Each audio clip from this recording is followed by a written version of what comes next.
Assalamualaikum warahmatullahi wabarakatuh. Sebelum kita mulai ceritanya, saya minta dukungan dari teman-teman dengan cara klik tombol subscribe channel ini. Dan jangan lupa nyalakan juga lonceng notifikasinya, agar teman-teman semua tidak ketinggalan cerita-cerita baru dari channel ini. Jangankan luar kota, perjalanan di dalam kota besar pun seringkali memberikan pengalaman seram yang enggak masuk akal. Seperti cerita dari teman followers Bristory berikut ini. Dia bercerita pengalaman seramnya ketika naik bis malam menuju Sukabumi. Jadi lo balik, Rif? Kenapa nggak besok aja sih? Udah malam kan ini? Benar juga sih yang Iwan bilang.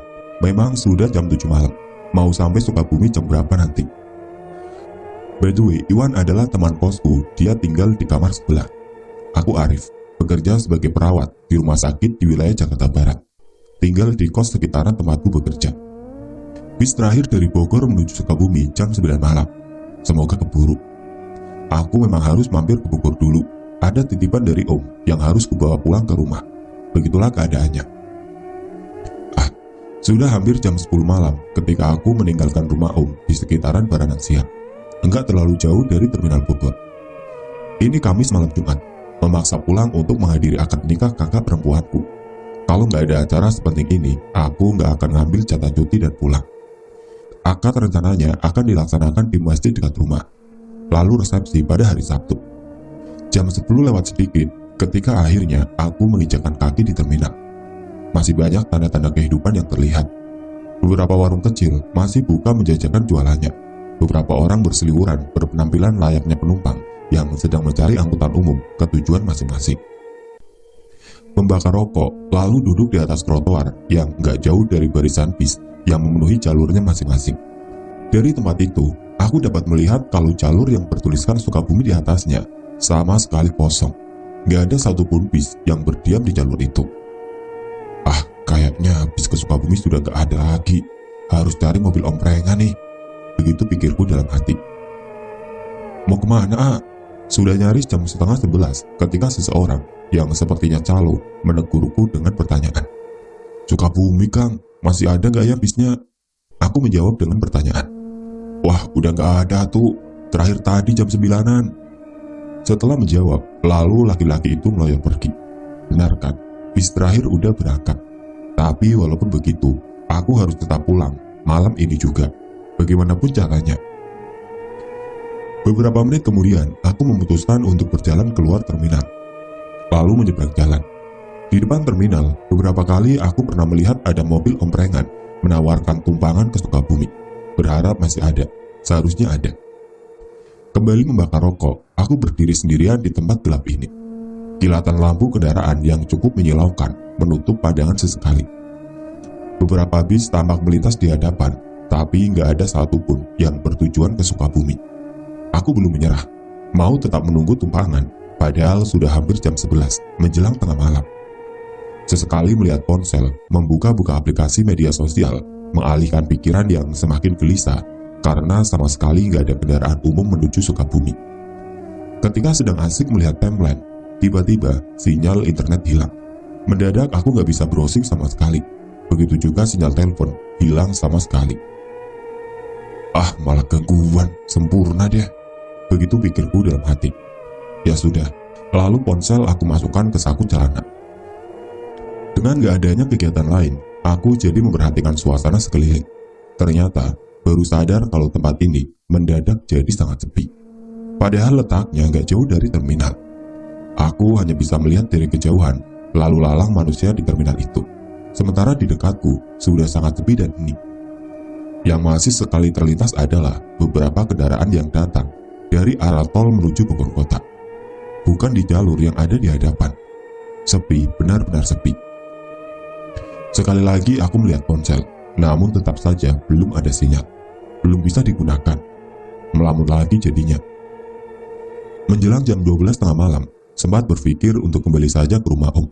Bermalam di sana, baru kemudian berangkat ke Sukabumi besok pagi-pagi sekali.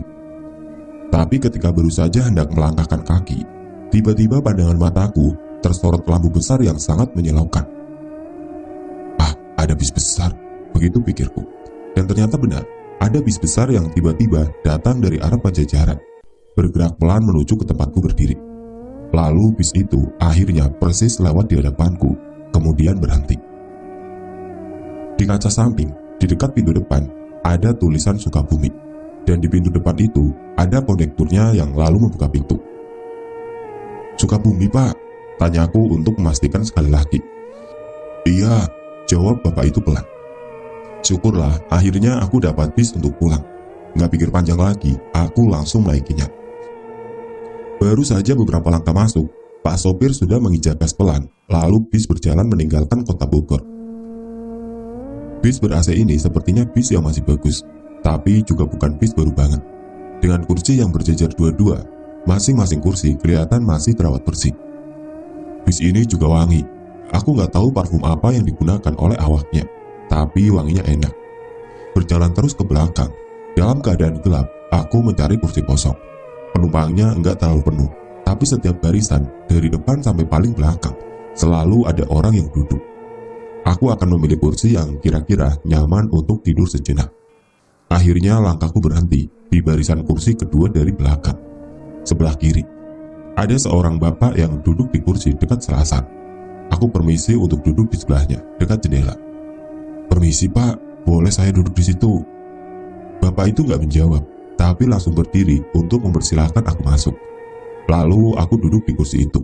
Seorang bapak yang sudah cukup tua, perkiraanku umurnya sekitar 60 tahun.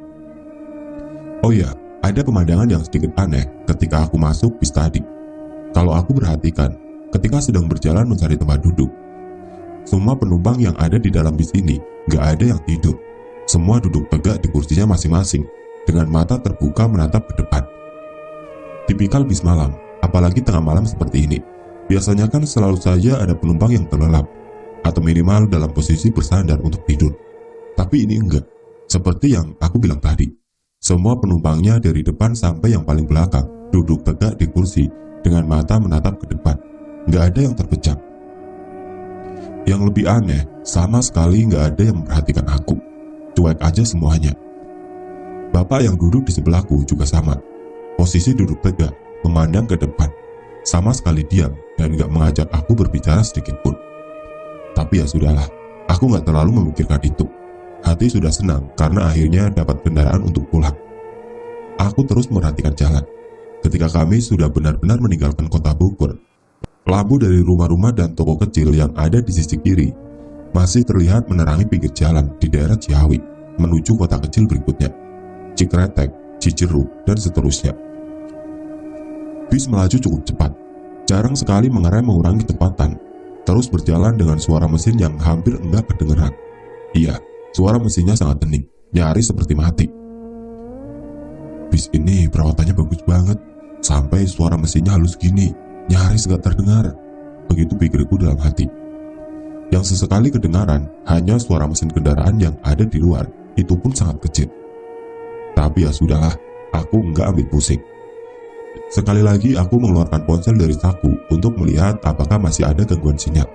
Lagi-lagi aku kecewa. Ternyata belum ada sinyal juga, jadi gak bisa menghubungi siapa-siapa. Ya sudahlah, aku kembali memperhatikan pemandangan sambil duduk bersandar. Kanan kiri jalan mulai semakin gelap. Sangat berbeda keadaannya dengan Bogor kota. Suasana di dalam bis juga sangatlah sepi. Sama sekali gak ada orang yang berbicara satu sama lain. Gak ada suara musik atau radio juga, beneran sepi. Sejak aku naik tadi, keadaannya sudah seperti ini. Pak sopir juga gak pernah membunyikan klakson atau berbicara dengan kondektur yang berdiri sebelahnya. Aneh, iyalah. Lama-kelamaan aku semakin merasakan keanehan itu. Ditambah nyaris sudah setengah jam perjalanan, kondektur belum juga menghampiriku untuk menagih membayar ongkos. Dia terus diam berdiri di samping kiri sopir, jadi gak tenang kalau mau tidur. "Mau kemana?" Tiba-tiba bapak di sebelah bertanya. Aku yang tadinya sudah mulai mengantuk, jadi sedikit kaget. "Sukabumi, Pak, pulang," jawabku sambil tersenyum. "Saya sebentar lagi turun. Kamu juga secepatnya harus turun." Bapak itu bilang begitu. Di akhir kalimat, dia kembali menghadap ke depan. Lalu diam seperti semula sebelum aku menjawab apa-apa. "Emang kenapa, Pak?"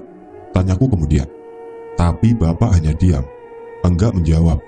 Ah, sudahlah, mungkin aku salah dengar. Lalu mengembalikan posisi duduk kembali seperti semula, bersandar. Tapi aku masih penasaran, maksud dari omongan bapak tadi apa ya? Itu pertanyaan yang langsung muncul. Sementara bis terus melaju semakin cepat, kilatan cahaya dari luar jadi membentuk garis lurus berwarna-warni. Aku sama sekali nggak mengenali daerah mana sebenarnya yang sedang kami lintasi, asing. Padahal ini jalur yang sudah sangat biasa aku lintasi kalau pulang mudik. Ini daerah mana ya? Kok asing? Dalam hati aku bertanya-tanya. Tapi itu menjadi pertanyaan terakhir yang terlintas dalam pikiran sadarku.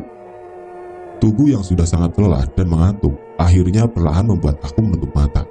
Terlelap dalam perjalanan di dalam bis yang sepertinya bukan bis biasa.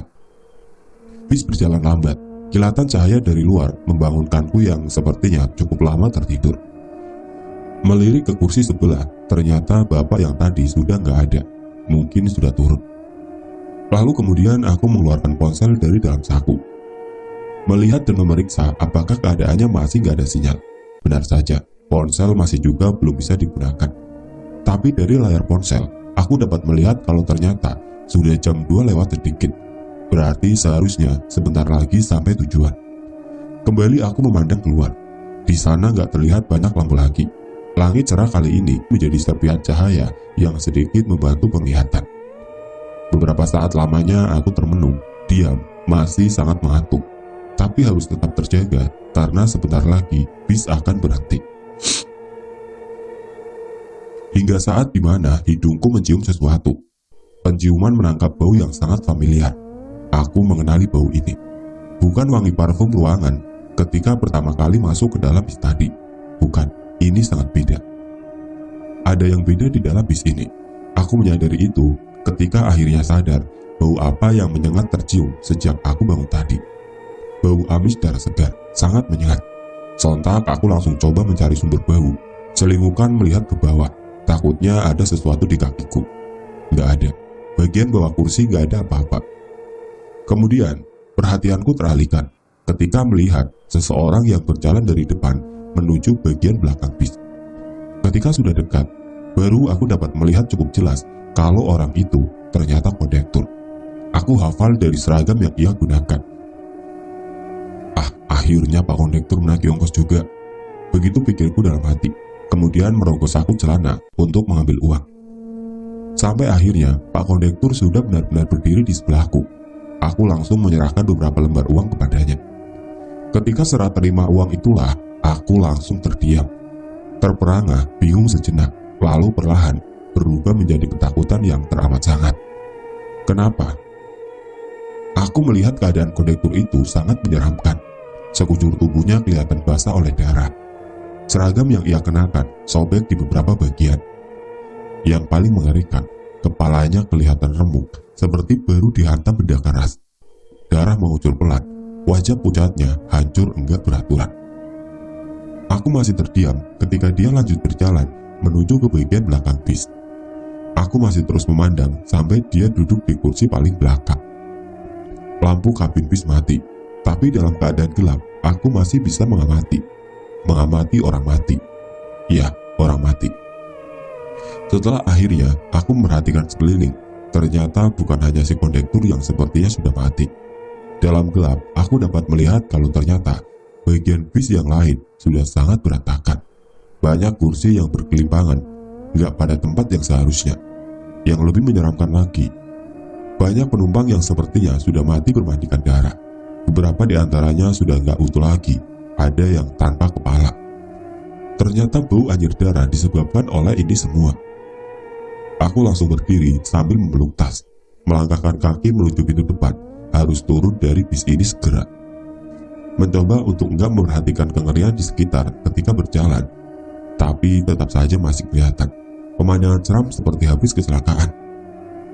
Ya, keadaan ini menggambarkan seperti bis yang baru saja mengalami kecelakaan hebat. Jenazah bergelimpangan, bau anjir darah sangat menyengat. Beberapa detik kemudian, aku sampai juga di depan, berdiri di samping Pak Sopir yang keadaannya juga sangat mengerikan. Tubuh bermandikan darah dengan wajah yang hancur, rusaknya menyeramkan. Tubuh bermandikan darah dengan wajah yang hancur, rusak, menyeramkan. Pak supir ini seperti nggak menghiraukan aku yang berdiri di sampingnya, di pinggir pintu. Dia terus menatap ke depan, mengendalikan bis yang berjalan pelan. "Pak, saya turun di sini saja." Bergetar suaraku meminta turun, tapi Pak sopir tetap seperti enggak menggubris.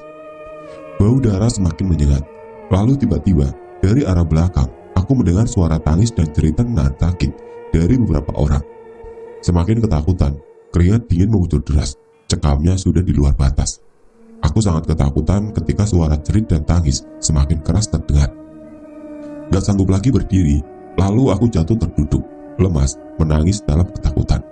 Kemudian aku gak ingat apa-apa lagi. "Dek, bangun dek." Suara bapak-bapak membuatku tersadar. Hari masih gelap ketika aku sudah benar-benar sadar. "Jangan tidur di sini, di halte aja tuh," kata bapak itu lagi. Aku mengiyakan omongannya, lalu berdiri dan jalan menuju halte yang gak jauh dari tempatku tadi. Ternyata, aku tadi tengah berbaring di atas trotoar yang lokasinya sudah gak jauh dari terminal Sukabumi. Tertidur atau pingsan, gak tahu pasti, tapi syukurlah aku akhirnya dapat keluar dari bis menyeramkan itu. Bis yang entah sudah berada di mana. Merogoh saku celana untuk mengambil ponsel. Syukurlah sudah ada sinyal lagi. Aku langsung menghubungi adikku untuk menjemput. Gak lama setelah itu, dia datang menggunakan motor. Setelah kami berboncengan, kalimat pertama yang keluar dari mulut adikku sangat mengagetkan. "Kok AA bau anjir darah sih? Habis apa emangnya?"